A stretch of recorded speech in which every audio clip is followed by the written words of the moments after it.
Welcome to It's All Fine and Dangy, where we talk about community, health, culture, and all of the big and little things that make life good. Here are your hosts, Dan and Angie. So welcome to episode 64 of the It's All Fine and Dangy podcast. And you guys, we are welcoming Scott, or his author name as he goes by, S. Clark Kray. And he is the author of crime thrillers. Did I get that correct? Crime thrillers? You're going to have to say that again because you froze right in the middle of that marvelous introduction. Of course I did. That's how Skype works sometimes. So you are the author of crime thrillers, and you call yourself a storyteller, which I love that. No, thank you. Actually, this is a book that has been in the works probably since I was about 12 years old. Wow. It is my first, I know, right? It is my first endeavor into actually authoring. I've been a storyteller. I raised my family as a corporate technical trainer, so telling stories is my business. Oh, right? Nice. That's relatable for me. I'm an IT guy in my day job, so it's definitely relatable. Awesome. That's a good thing. You have a day job too? Yeah. Yes. You have time for that? So Scott, you're from Tampa? Or I know that's where you live now. I am Are you not. originally from Tampa? No, I grew up in kind of a small town, West Virginia, to the son of an Air Force veteran, and my mom was a Londoner. So my dad, the Yank, was stationed outside of London, and my mom, and they married and eventually moved back to the States where my dad grew up. And I was raised there in a little town called Parkersburg, West Virginia. Wow. All right. Yeah. And what brought you to Florida? Yeah.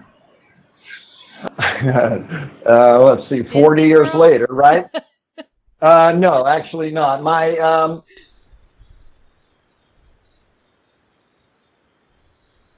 Scott, did we lose you? I was there two separate times, and I really fell in love with the culture of the Gulf Coast, and I can put up with the weather. It's nice and Not too sunny. bad, yeah. Yeah, we could turn the humidity down just a little bit. That'd be okay. Yeah, that would always be nice. But yes. But I did fall in love with the Gulf Coast area, and I kind of figured after my corporate run, I would head back to the Gulf Coast somewhere. My daughter made it easy for me. She moved here almost 4 years ago now for work. So when I decided I was done with my corporate run, moving to Tampa was an easy peasy. Yeah. Especially when the kids are there, right? Like that makes it a little easier, definitely. I think Scott froze on us a little bit. The other two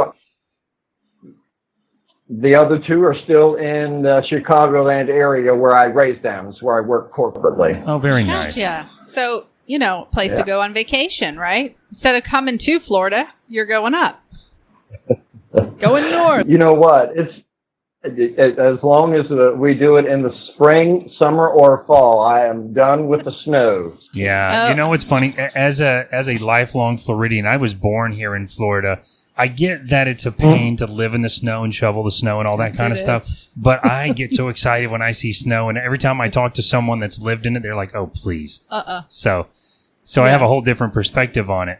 Yeah, totally different than living in it, being an adult in the snow, having to drive and Yes. stuff like that. Yeah, it's totally different.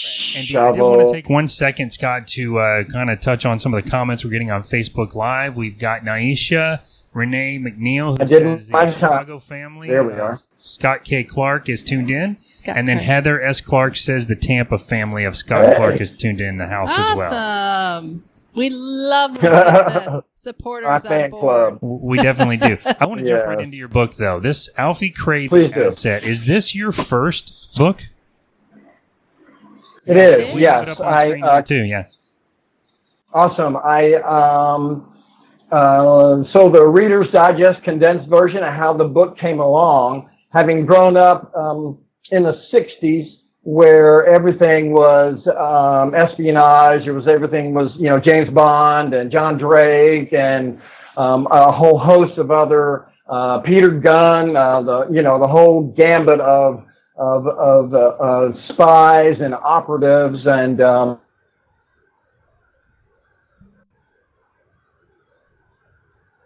think he might be having hello. My grandfather, Alfie Kray, who is the main character in the book, actually ran Esmeralda's Barn, which was a nightclub owned by the infamous Ron and Reg Kray, the Kray twins. So in the early 60s, yes, my grandfather ran Esmeralda's Barn for them and kind of mixed it up a little bit, if you will, with them. So with that in the background, me spending a lot of time with him, not near as much time as I would have liked to, but spending a lot of time with him, listening to his stories, just seeing his persona, and then taking kind of those things, mulling around in my head all these years. Once I finished my corporate run, I had time to think about it, kind of get it worked out, kind of run through the different scenarios. There's actually enough circumstantial evidence on my grandfather to think that he could possibly actually have been involved in some sort of espionage, if you will. Oh, wow. Circumstantial evidence. Just based on the people he was associated with, if you think about it, Esmeralda's Barn would have been the center point for, villains, aristocrats, politicians, big spenders, Americans, the whole nine yards, right? Yeah. People from behind the Iron Curtain before it went up, right? So it was a kind of a place where all those people could all interact together, and nobody was going to tell on anybody.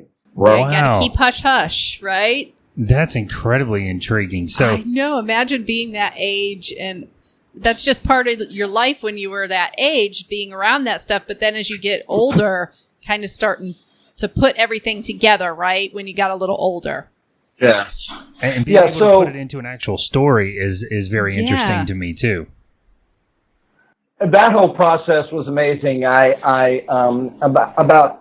I said, I've been working on the story in the back of my mind most of my adult life, so I've come up with any number of scenarios.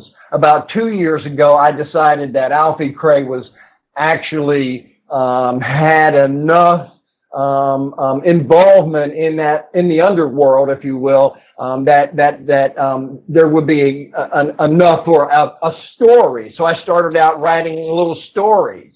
Oh, cool. Then it just kept growing, and the more I dug in, the more research I did, the more things I found out, the more pictures I went through, started feeling like there was more to it.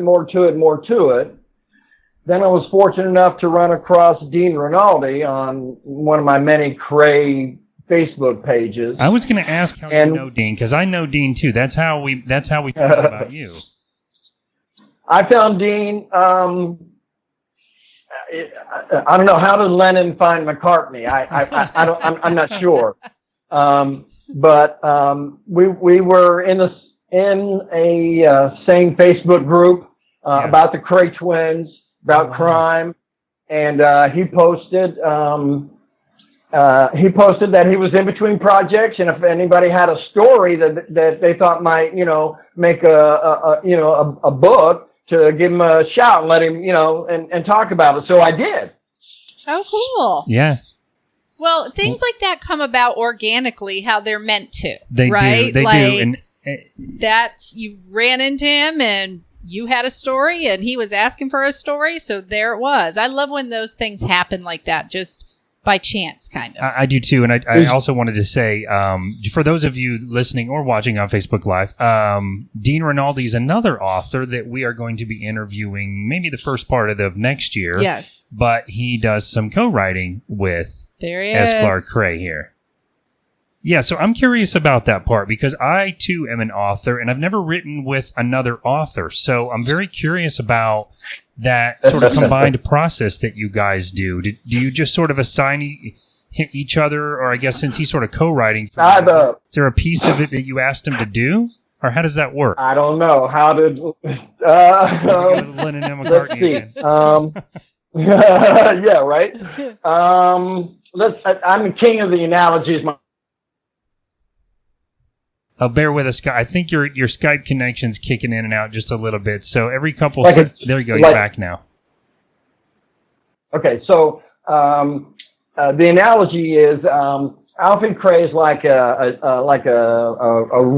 Bentley, right? It's a Bentley. It's the body of a Bentley, right? Mm-hmm. So that's the vehicle. Alfie Kray is the vehicle, right? I'm the driver, right? But I need an engine for this vehicle. I found Dean Rinaldi. He has built the most magnificent engine to propel the vehicle, Alfie Kray, beyond a set of 3 or 4 books. Excellent. It will take on life of its own. Wow, so you've got a bunch of books in the pipe. So Scott, I don't want to interrupt the flow too much here, but it looks like you froze up on your end. So I'm not sure if you're having internet signal issues or if Skype is just acting up. But we can hear you just fine, but the video's gone frozen on us. So it says reconnect. Yeah, Skype is having an issue right now.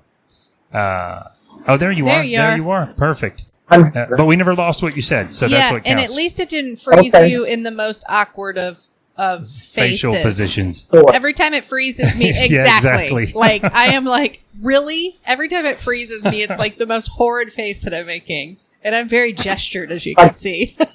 Right. No, not at all. So back to that note, though, you speak very highly of Dean, and he speaks very highly of you, too. And he reached out to us and said, oh, you got to get this guy on your show. Yeah. So he's very kind. I mean, I think it's really quite amazing that you have this much content as far as just the stories from your grandfather, right? Yeah. From just those stories, you have enough content that you can maybe have like 3 or 4 books, I think you said? Something like that? Yeah, how many books will be in the series? Reconnected. Well, let's see. We just published book 1. We're knee deep into book 2, and we're hoping to get it out by Christmas so that it'll be a nice Christmas read. Yep. Y'all can help by buying a book. But we also, I know, right? And everybody else. But we also have outlined a 3rd book. And so the scope of the character is so very deep. If you just think about the last movie that was done about Ronnie and Reggie, the movie Legend, right, with that Hardy character, right? Tom Hardy. Oh yeah, and that movie. Oh, is that about the Kray twins? That is the Kray twins. Oh wow! Yeah, that is the Kray twins. Oh my! I'm just putting two and two together here, Scott. This is crazy. Yeah, that's them. It's really just the one guy playing both of them, Tom Hardy. But that's just I put 2 and 2 together. But, that's crazy. The opening, a lot of the, as I recall, the very opening scenes take place as do several scenes in Esmeralda's barn. Oh, you know what? So it's been a while since we watched that, but I think you're right. Yes, you should go watch it. It's Esmeralda's barn in the very beginning. So with Esmeralda's barn in the backdrop and all these characters that that are, some are real, some are composite characters. Some are, just people it's convenient to make up, right? It's theater. So, but the fun part was, it was all fun now that I think about it, but there's a character in this book that comes out, has a major role in the 2nd book, but we introduce him in the 1st book, and it's a composite character of 2 of my oldest and dearest friends. One we lost in the 80s during the AIDS epidemic, and one we still currently have. and he and I are still friends. We've been friends since the 3rd grade. Oh, What's wow. up, Rock? That's So a the lifer. character's name is Rock, right? His name is Rock Silkwood. So again, part of the fun was coming up with different characters. So how we did that, the mechanism for that was, as I mentioned before, I'm a storyteller, see, right? Uh-huh. And I would just tell Dean stories, or I would just send him thoughts. Right. Or I would send him whole articles on things and say, look, so that went back and forth. And I'm pretty sure at some point or another, he was able to get some sort of he either hypnotized me or there's I've got a probe, or it's probably this watch. It could be the watch. It might be the ring. I'm not sure. But somehow or another, he was able to actually access my memories, and somehow or another, he picked my brain really well. That is, Really well. you guys have a good synergy then. That's what it is. Oh, and I wanted to tell you that your character, And The Rock, my- is listening right now. So Ah, he says hi.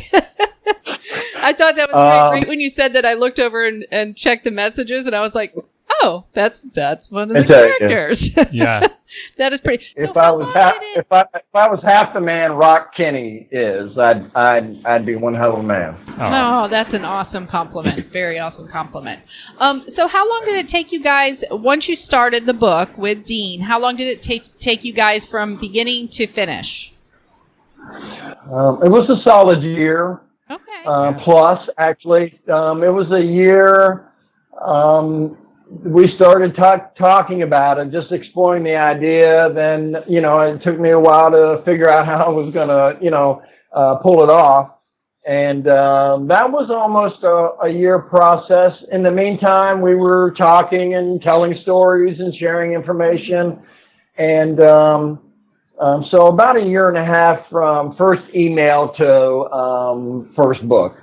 Oh, Wow. Well, that's pretty good. I would say most authors we talk to, it's around a year, I think, whenever Sure. they first kind of get to writing or get to getting their concepts on paper or whatever it may be. It's about a year. I would say at least, yeah. or more, yeah. And because I Well, I guess, I wanted to ask a little bit more about the process, but we haven't Sure. read the book yet, which I definitely will. Now I'm even more excited to. But the way, I've got the book cover pulled up here as well in front for our audience to see. Is it written as like a linear story, or is it like little mini stories that are sort of episodic? So it runs like a movie, right? So Okay.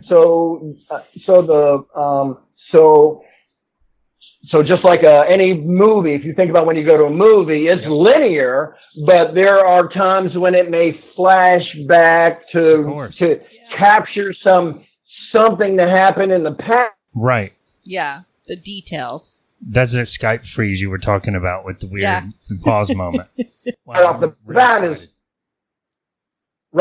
is that we were able to take the first book and do a lot of character development. Like the bad guy is really a bad guy. He is really a bad, you would not want him to be your neighbor. I'm just saying, Yeah.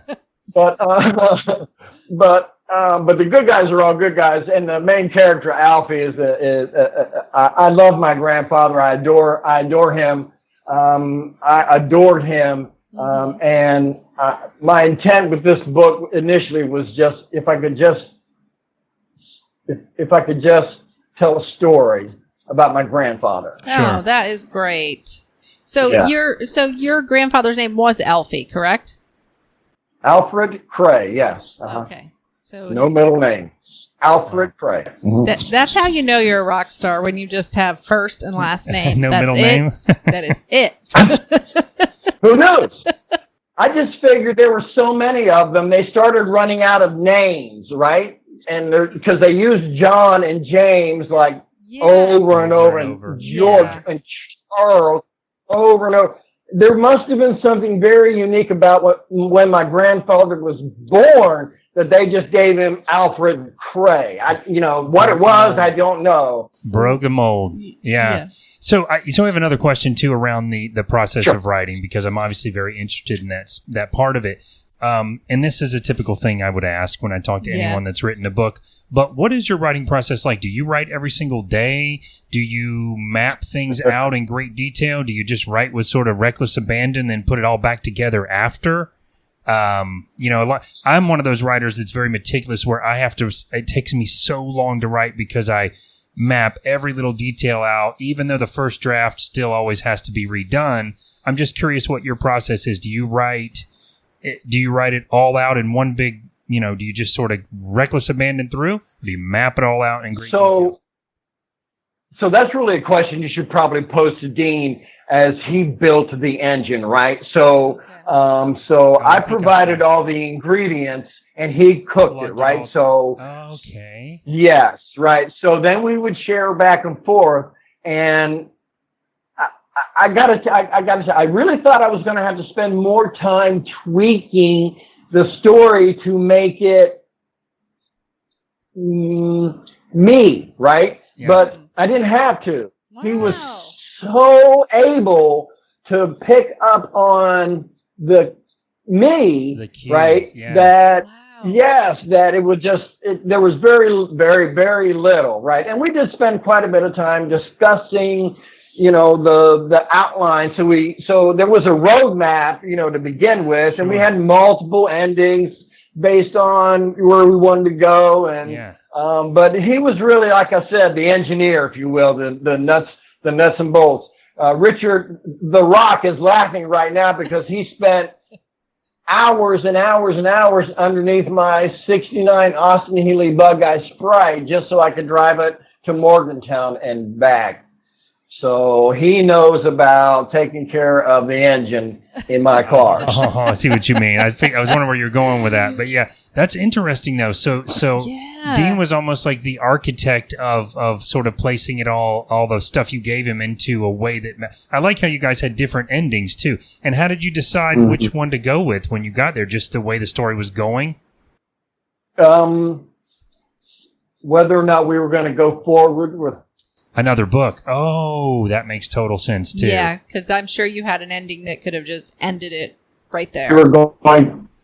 Yeah. Yeah, I'm sorry. We had to figure out how we were going to deal with all of the situations that we had spent all that time setting up, right? Yeah. How many of them get resolved? How many of them carry on in a thread to the next, to the next book, and then on to the next book, right? So, so that's how it works. That's very interesting. Well, it sounds like you guys have a really great partnership. That is really awesome that you guys found each other and you're able to tell your grandfather's stories like this. Kind of let his legacy live on in these books, and that of your friends too. What a, kind of melding your friends together as a character in these books. And I'm sure plenty of other people that you've met along the way, as well as family members and stuff like that. So that's really cool. It's the writer's secret weapon right there. The more people you meet. Yeah, you got to be, You know what? That's an excellent point. That is so excellent.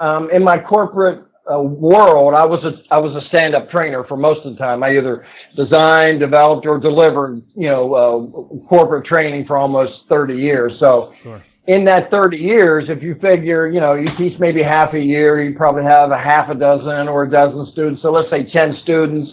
There's probably around 30,000 people who just came through my classes, right? Wow. That's 30,000 let alone the people I met. Let alone all the people I met in my travels, because I traveled for a decade. I traveled 50% plus. So I was in airports and cities all across the United States. I spent a good amount of time on the European continent. When I was younger, I lived in Holland for a whole year. Oh, wow. So I've been very fortunate in my experiences. My journey has taken some twists and turns. But you know what? That's the heart of a storyteller, though, right? Sure. If there's nothing, when you squeeze the sponge, if there's nothing in it, there's nothing to come out, right? But if you fill that sponge up with experiences and and adventures and all those things. And when you squeeze that sponge, out comes all these people and these characters and these places, and then you just start connecting the dots, and adding to the some fancy to the to the mix, if you will. Sure, that's well put. That. Yeah, the travel definitely plays a huge role in that. So, Scott, when you're not working on your books, do you do a little reading in your spare time, in any spare time that you may have? And if so, what kind of books do you tend to gravitate towards? So in my family, the readers were my dad and my older sister. And they would read hours and hours and hours and hours and hours. My dad was a brilliant man, and he's actually the real spy of the story. But I am another. I'll answer that question with another story. When my sister, 3 years older than me, used to walk me to school in the first, second, and third grade. She's the point A to point B person, right? We leave the house, we go to school. No, not me. We leave the house.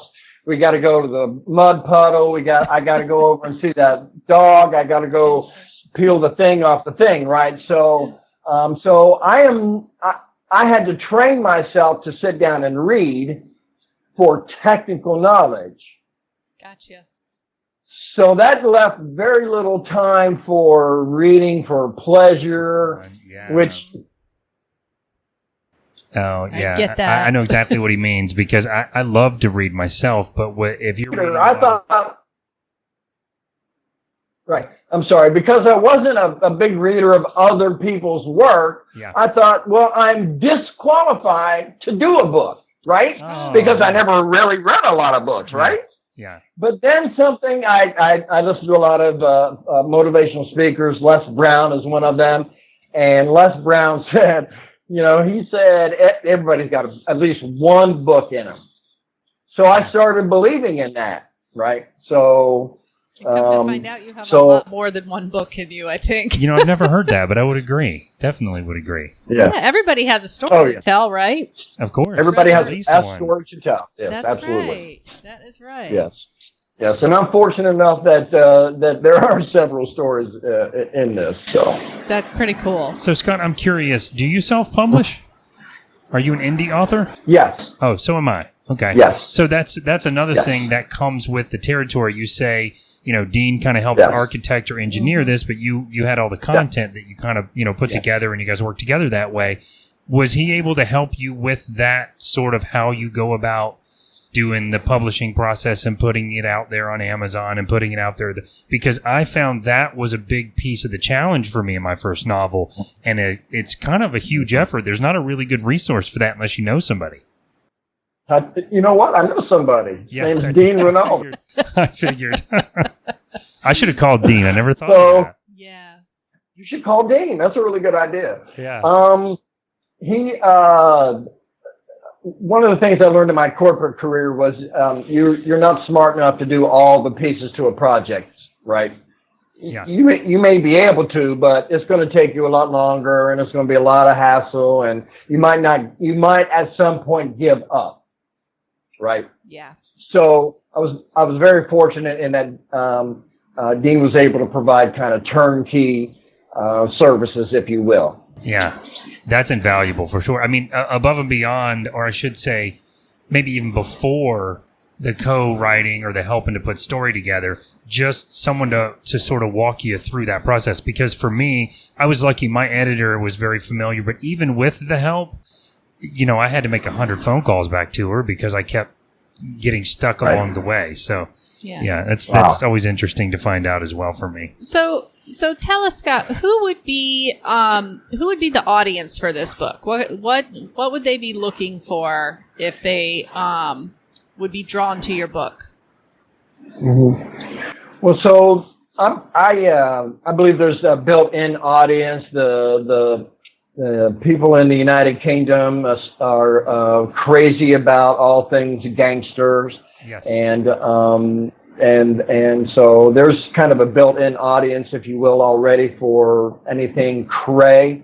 Interesting about that, 17 books later, right? that story has been told, retold, overtold, undertold, made up, any number of things, right? So it's a story that just has run its lot, right? Mm-hmm. As interesting as it is, fascinating as it is, and I keep reading, and those are the books that I read, all the Kray books, right? So, as fascinating as they are, that story has run its course. Gotcha. So here sits this audience of all things Ron and Reg Kray, K-R-A-Y, right? Kray. Here sits this audience just waiting. I get where he's going with That was this. a perfect time for Skype to cut out. Waiting. Yes. Uncle. Okay, you're back. Sorry, cut out for just a second. That's okay. Their actual uncle, you're right. Their actual uncle who ran Esmeralda's barn for them for a solid 2 years, who's in several of the books mentioned by name, Uncle Alf, right? Along comes Uncle Alf, somebody that most people haven't heard of, because when I introduce him in some of these groups, they're like, who? Like Alfred Kray, their uncle, right? So again, here's this audience of people, all things Kray, crime, gangster, espionage, East End, all those things are all woven in. Yeah. So I believe there's a huge audience. I think there's an audience. In fact, if I could, the movie I mentioned, Legend. Mm-hmm. I really want to go back and watch that now with all this talk we're doing. Yeah. Right. Even though, it was, I enjoyed it. I had a hard time watching the end, but that's just it's because it's kind of personal, right? Yeah. But I don't know. There's, like I said, the story is played out, but even a played out story grossed $46 million. Yeah. I don't think it's played out. I think it might be in for specific people that have just been chasing everything Kray, but I think there's I'm very interested to read the book. I think and I also think because you're telling it from a personal perspective, really. So I think that takes like a kind of a fresh turn on it, and like, wow, this person was actually related to somebody that knew the Kray twins. And we're back. And we're back. Yeah. It keeps saying Skype network issues, so I don't. Who knows tonight? Skype's getting a lot of traffic lately. A lot of use. Yeah. So I wanted to ask. I've noticed since Dan is an author, the author community seems to be very supportive of each other. And what type of things are you involved in as far as the author community, and how it's helped you or how you've helped others? Well, because I'm a newbie, I haven't done a lot of helping others.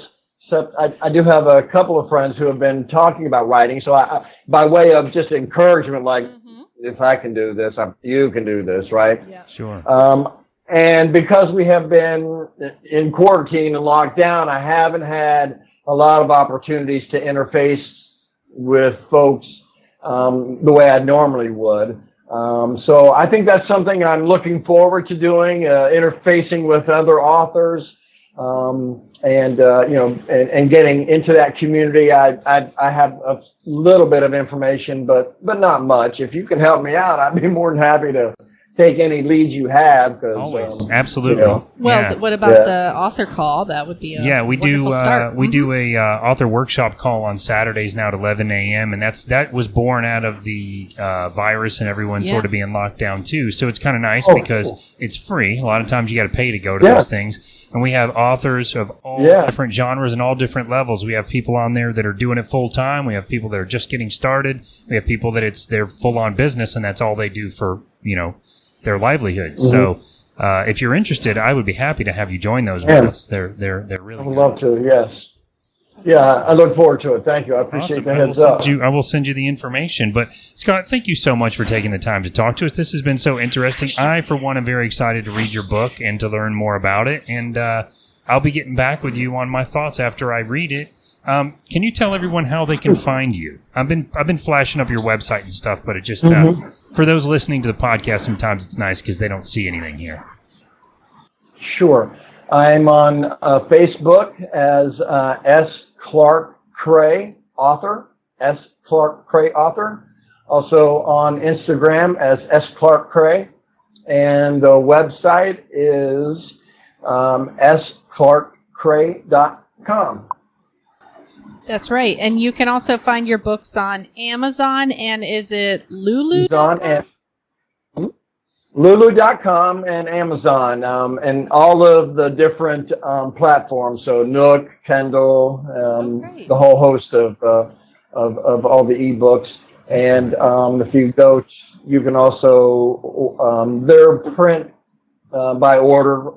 So print on demand, I guess I should say. Yep. Yes. So that's the way to do it.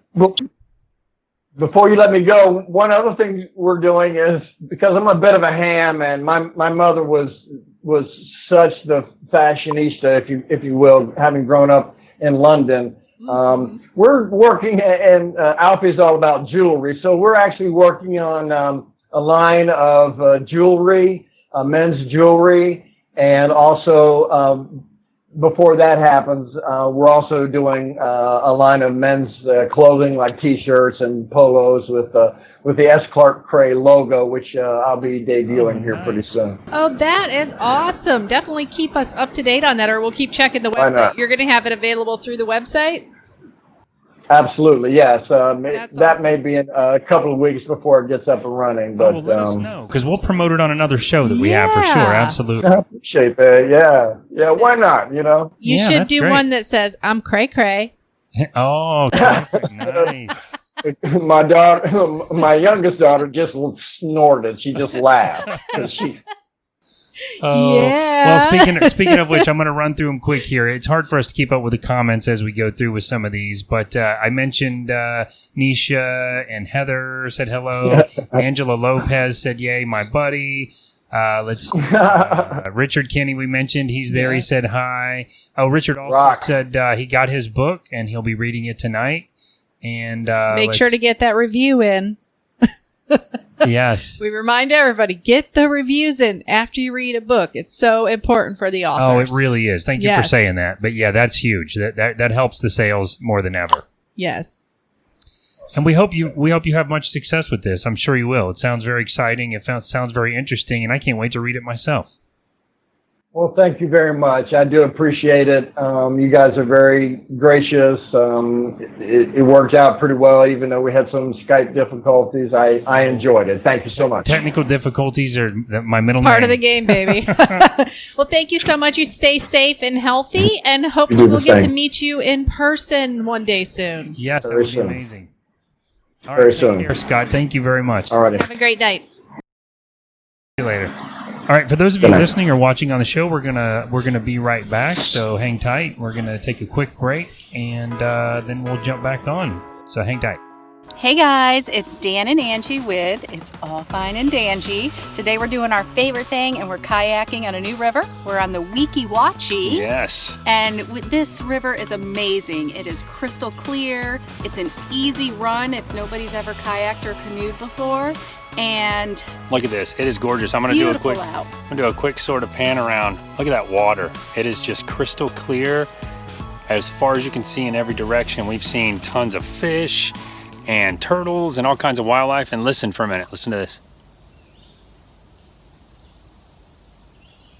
That's peace and quiet, something we all need. So we wanted right. to mention this and promote to get out and stay active and stay motivated. That's right. And also see that sunshine, get a little exposure to something that we need from the sun, which is to help us produce vitamin D. So Yep. get out, stay active, and make it fun.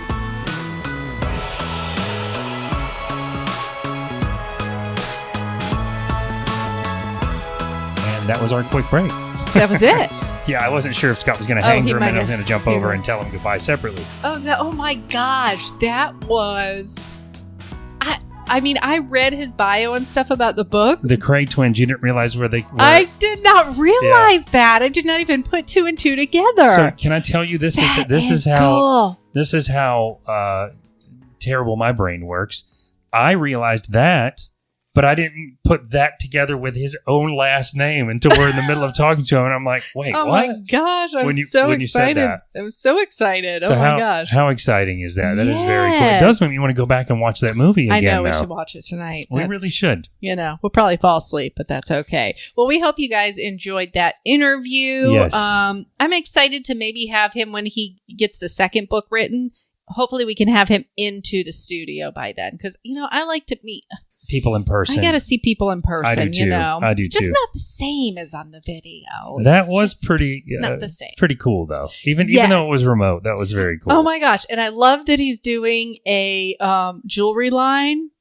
It's Because- kind of to honor like his grandfather, Yeah. like his family. Oh, yeah. And then the clothing line. You know what? I need to tell him he should sell hats because he's all like decked out in like that style. Oh yeah. In his suit, in Yeah. his in This his here. hat. Yeah. So a hat would be a really cool thing, in like on the brim or something to put the name Kray. Oh, that's that true. would be really cool. Or in the band that goes around it. I even. always got ideas, or a little handkerchief to put in your thing. Yeah, get you some ideas Hopefully there. he's still watching. Yeah. Yeah, that was awesome. Well, so as we started the show, we told you guys that we should look exhausted because we've been doing what? Painting for 14,000 years. And painting and painting. And paint. We went through 35 gallons of paint between the two of us. I don't know if maybe that's too much, but we did. Well, as many of you know, we're a little OCD when we get together, and we did. I think the whole house has 4 coats of paint on it. So Yeah. But Dan took like a full week off of work, and the first 4 days of his vacation, rain. I call it my paintcation, but yeah. I like that. It was rain, and so finally we just said, you know what? The forecast calls for rain, but we're going to do it anyway. We're going to paint anyway, and it didn't rain. It hasn't rained since. Yeah. So even today, like it drizzled a little bit, but it was threatening all day. Yeah. It was like, I'm going to do it. And I'm like, I'm just going out there, whatever. Right. So we did all the touch-ups today. We got like the trim painted and, Yeah. and got a couple little things. The doors are going to be when there is no rain. Like we cannot do that when there's rain because you got to take the door completely off to kind of repaint it. And for those of you that know us personally, or those of you that have been listening to the show since we started over a year ago now, you're probably thinking, how long can it possibly take to do a home renovation? We're on year 3. When you try to do it yourself. I started thinking about it. Angie has been living here in a renovation phase for as long as she's been living here in a non-renovation phase. Almost. For longer. Yes. So, whatever. funny. It's turning out really nice. And we really have, it probably gets boring to hear about over and over, but we really have taken pretty much all the interior walls of the house, reconfigured them, had them rebuilt. We've redone the floor, the paint, the doors inside and out, the windows, the outdoor paint, the septic tank, the drain field. It's just, and basically we tore the whole house down and built it. We could have moved into a brand new spranky house. or bought an amazing RV. Yeah, well, it's not with a teenager. Long-term plans. But we're happy with how it's it's turning out. I don't mean to sound like I'm complaining. There's bigger problems in the world. It is stressful at times because, okay, let's be real. We're not do-it-yourselfers. We're not do-it-yourselfers. I've always thought of myself as a do-it-yourselfer. I have never thought of myself. I have. Never. Because I do like doing projects like that, but I need to take classes on how to use tools. That is the challenge. People, then you need to have the tools, okay? That is the problem. You can't do the job And when it seems like an easy job, like when I talk to people at work and they're like that, if you have the tools, if you don't have the tools and you try to do a job without the tools, it can be very, very difficult. If you need like a network built in your house or a smart home, as Billy Floyd would say, I got it. Nothing, no problem. Dan will come and trade that kind of work for this kind of work. I can do electrical work too, but because it's kind of like computerish. Yeah. But when it comes to like plumbing and framing and all that kind of stuff, it's not for me. But okay. I feel like it did pretty good with it. I bought a paint sprayer, learned how to use it. And, we went through and did it. It looks great. We did it. So enough of that. Yeah, but we're excited because now we're in the stage where it's like, oh, we can start like actually decorating the fun stuff. Speaking of which, the coffee bar thing. Oh, yes.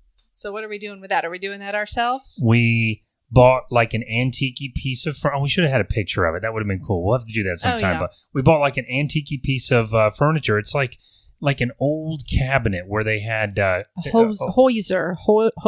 What'd you call me? Hoiser. But it's like, the old. I'm doing my hands under the camera. It's like the pantry things they used to cook on. And it's got like the white. Is it like porcelain or something? The countertop. It's metal, I think. Oh, it is metal, but it's got like a finish on it where it's like polished. But it used to be like counter space in people's kitchen, and when you see it, it's really cool and quaint. But it's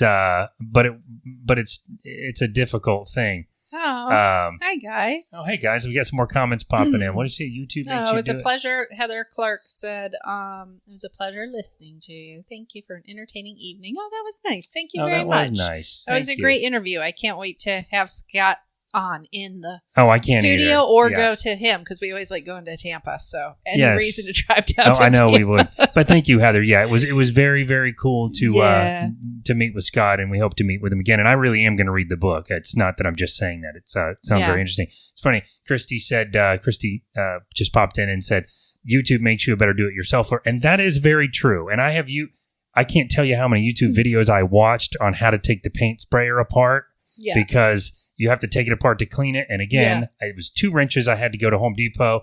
And Angie and I tried everything under the sun to break this thing open with all the force that is available in the universe. And it would not open. And I was convinced it was broken.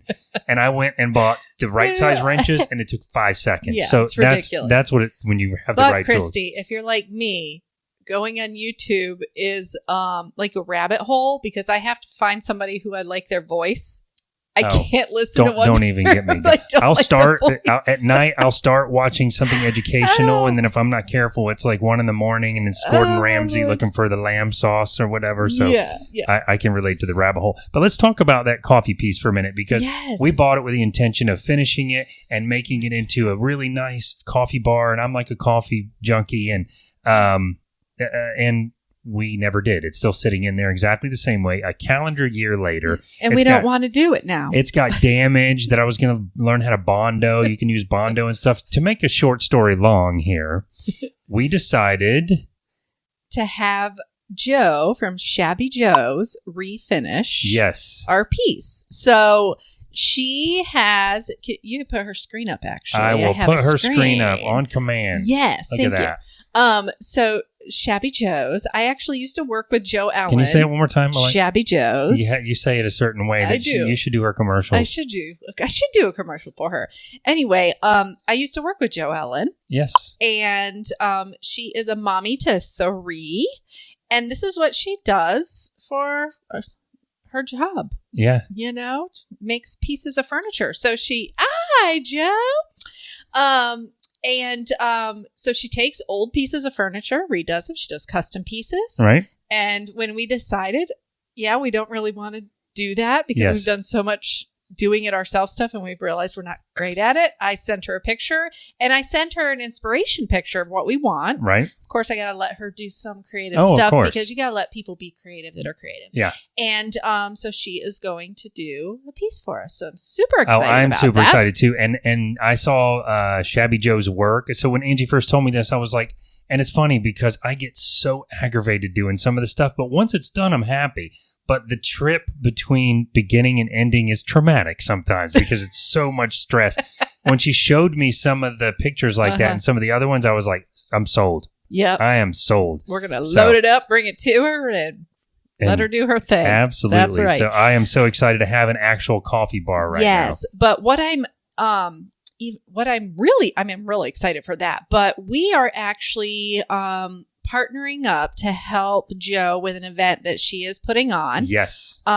For a family that is in need. So, that's what we like to do. Yes. So the family is of a little girl named Evangeline, and she is battling cancer. And we put her GoFundMe account up on here in case you do want to make a donation directly to that. But Joe is putting on an event, at a place where she keeps her furniture at, where she displays her furniture that she's redone. It's called the Old Red Barn of Geneva. Right. And it's kind of like a Trader Mays out here in Apopka, where it's nice. There's different vendors that have different antique items or refurbished items or little knickknacks. And I think there's like 25 vendors in the place. Oh, wow. So they are going to do a week-long event. It's going to be from July 17th to July 25th. And we're going to be marketing this. What did I say? We're going to be marketing this a lot in the weeks coming up so that we can really hopefully drive some people out to check it out. Yes. Because the family's struggling. It's a family of 5, I believe. Yeah. I'm learning a little more. The 2-year-old little girl was diagnosed with cancer. Yeah. And obviously with everything going on with COVID-19, it's just that anybody much is more struggling stress. that's going through this. So she is putting this together to help raise money for the family, for the financial needs of the family. That is awesome. And hopefully also bring awareness, because we're always about bringing awareness to those type of things. Of course. And we're both going to be there to help with that. Yeah. So I'll probably go out and do some volunteering throughout the week when she needs it. Yep. And then Saturday the 25th will be like the end of it, where it's like the big shebang, Right. The idea is they're going to do like a silent auction type large items that can be bid on from the beginning of the event all the way to the end. All the way to the last day. Yeah. So they're putting this all together. We'll have more details about it, but the bidding can be done on the Facebook page as well. So like if you go there on day 1, you see a piece you fall in love with, nice. You can keep bidding on it. Oh, and nice. Of course the idea is to try to raise more money for the family. Raising money, yeah. Kitchen Killers has signed up. I know, to I come heard. and be some That entertainment is gonna be awesome. on the Saturday. So of course, big shout out to them for helping to support the community. And some people are in for some great entertainment while they're there. I think the hours they're going to be out there is going to be like 11 to 3 on the 25th. Yep. We're still confirming that with Jen. Just, talked to them today and kind of confirmed it. But we're excited to have them out. So, and then we are going, Joe from Shabby Joe's is actually going to be on the show July 7th on a Facebook Live. We'll be interviewing her about her business, and then we'll talk about the event as well. And we are going to have a specialty piece that we will be auctioning off to our audience on the show from July 7th. Yeah. And we'll kind of keep it like posting about it so that people can hopefully donate more and more for the family. Amazing. Do you guys like how, as she's telling you what we're doing, she's also telling me what we're doing? That's how it works. Surprise! That's how it works. This is what we're doing. So now you know that. First of all, that sounds amazing, and I'm so happy that we're part of it, and I'm happy to see the Kitchen Killers and everyone else joining in, and I hope that we raise a lot of money for that family and really make a difference to help them. Yeah. So something I also did want to say is, of course, as with any fundraising event or charity event, you're always looking for people to donate. Yes. And donations can come in the form of things for the silent auction too. So if you're a small business that's, in this area, I mean, this is in Geneva and Deltona. I think the family, they live around this area. Yeah. I don't want to say where they live, but yeah. So gift cards from your business, gift baskets if you have like a home-based business or something like that. Yeah. Or service that you offer like massages or a hairstylist, something like that you want to put together or donate for the silent auction. Those are wonderful things. This is going to be a week-long event, so they're going to have a lot of stuff. And yes. I've got a handful of local businesses I know we could reach out to, but if you are one or you have something you could donate, that would be amazing. Yes. How do people donate if they want to? That's the details we have to gather still for them? Yeah. So we'll have some more of those details. But definitely if you do want to just donate some funds for Evangeline and her family, the GoFundMe account. Yep, I'll throw that up one more time that we here. have up. I'll put a link in the show notes as well for those of you that are listening on the audio podcast. So you can just click the link and jump straight out to it and make a donation. And this family is traveling like every day up to Jacksonville. Ugh. So it's for treatment. Yeah, and they're still working, and so you can just imagine how hard this is on a family, especially through these scary times when you have a child that has something like this. Yeah. And now you have this epidemic on top of it. Yeah, you know what I I can mean? only So imagine. scary. You know what? It puts things into perspective for us sometimes, though, doesn't it? Mm-hmm. It does. Yes, it so does. hopefully we can get a lot of people. So to we're help them. we're excited. I'm super excited about that, and I want to give lots of notice so that people are on alert. What are they? People are on alert, so people schedule it. So people schedule it. Yeah. That's right. That's right. And okay, so now this is definitely in comparison not nearly as important, but I also, before we wrap the show entirely, I did want to give a shout out to the Garden Theater in Winter Garden. Mm-hmm. We were going to be there recently for our anniversary that we ended up doing at home, which was amazing. Do you remember the name of the restaurant we ate at? Bonjour, Fox. Something like that. Yeah, I don't remember it either. Bonjour, Fox. I don't know. Whatever Angie, who had a couple glasses of wine already, said. Yeah. But yeah, we dressed up in like fancy clothes and ate the dinner that we made. I say we made, by the way, and I said that in the last show. You did a little bit. I cut the cheese. No. That's all I did. I cut the cheese. No, you seared the steaks. Oh, I did sear the steak. They were already cooked, though. Well, I know, but that makes it easier. I took undue credit there. I'd like to apologize for my behavior. But I want to give a shout out to the Garden Theater in Winter Garden. We were supposed to have them on the show in May. We've had to reschedule for a later date. We were supposed to be there a week ago. It is the coolest little theater, and we can't wait to get back to it. I don't know what things are going to be like for theaters for a while. It's one of those things that, we know the movie industry is probably dead for a while as far as going to a theater. And I would assume that going to a live theater is probably very similar for a while. I hope I'm wrong, but I may be right. Yeah. Vanessa, I want to drink wine. No, and cut the cheese with us. Oh, goodness. I shouldn't have said cut the cheese. I knew it. But anyway, I know they've also kept busy with some reworking of their show dates. I just don't know what's coming out of it yet. The plan right now is for them to open on August 27th, and single tickets for the season go on sale tomorrow. Yes. I just don't know what the season's going to look like yet. I don't know if anybody does. Yeah. I mean, I think it tentatively August 27th will be their actual 2020-2021 season with their plays and their concerts, and they do ballets there.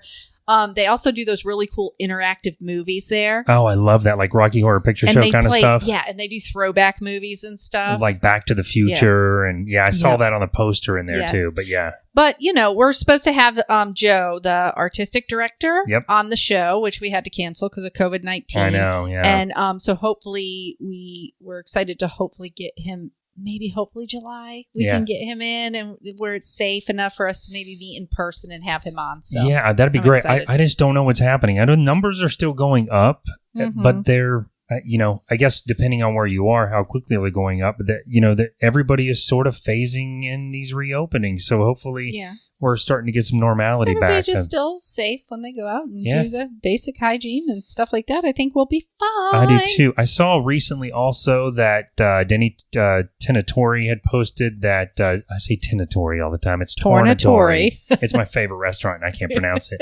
But he did announce they're starting to do dining inside the restaurant now. I think they're 50% capacity. Yep, they do. They encourage you to call ahead. But Tornatori is one of our favorite places ever. Yum, guys. Yum. Such good food. Yes. But if you're interested, make sure you call ahead of time. Unless you're getting to go, and they've got amazing to go. They've got those make it at home pizza kits that we love so much. But we really want to get back in there and just kind of see everybody. Yeah. We're just kind of feeling it out right now. Yeah. I think it'll be a little while longer for us, but we do order our to-go order sometimes. So that's good. Yes, we do. Yes, so I'm excited for that. Well, guys, thank you so much for joining us this evening, taking a few minutes out of your day to sit and chat with us. Yes, thank you indeed. We are excited to start seeing our guest in person, but I really like this interaction with our audience too. I think the Facebook Lives are still going to be a regular thing, maybe every other week or something like that once things get kind of back to normal. Yep. But guys, if you have any thoughts about the show or just want to say hi, leave us a little voicemail so we can hear your voice instead of just reading your text messages. People don't like to make phone calls anymore. No. We don't get very many We phone really calls. don't. People would rather message than But there's than the make a phone number, call. 407-490-3899. But you can also email us at feedback@fineanddangy if you'd rather do that. That's right. And you can catch us on all the social media platforms at fineanddangy.com. That's FINEANDDANJEE. And I'm still spelling that out for those of you that are listening on the audio version of the That podcast. are new. Yes, That's I know. Half the time I get a little tongue-tied with that. Yeah, and you can find us on social media, of course, at Fine and Dangy. And That's what I just said.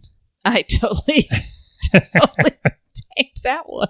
That was the spelling. I know what my next one was. Rate, review, and subscribe. Oh, and I always frantically look for that button right there when you do that. Yes. Oh my gosh. So rating us and giving us a review does such great things on the podcast. And of course, like on our Facebook page too. Make sure you can leave reviews on there. Yes, If you watched a show and you liked it, make a little, hey, these guys are great. And do a little dance like this. Like you're a puppet. I did kind of look like a puppet right then. I think we're getting loopy because we're starving because we didn't eat dinner yet. That's right, guys. We are going to wrap up. We're going to wrap up. Remember that our podcast comes out every Thursday, and we've been on Facebook Live every Tuesday at 8:30 p.m. That's right. So be here or be square. Does that sound right? I don't know. Do people even say that anymore? Be there, be square. Do people even say square anymore? Don't be No. a square? Oh, we need to bring that back. All Be a the square? phrases come back, so that one needs to come back. Maybe. But remember, this is the phrase that needs to stick in your mind. The phrase that pays. At the end of the day, It's all fine and dangy. Roll that into a song. All right. Bye, guys. Have a great night. Bye, Stay guys. safe.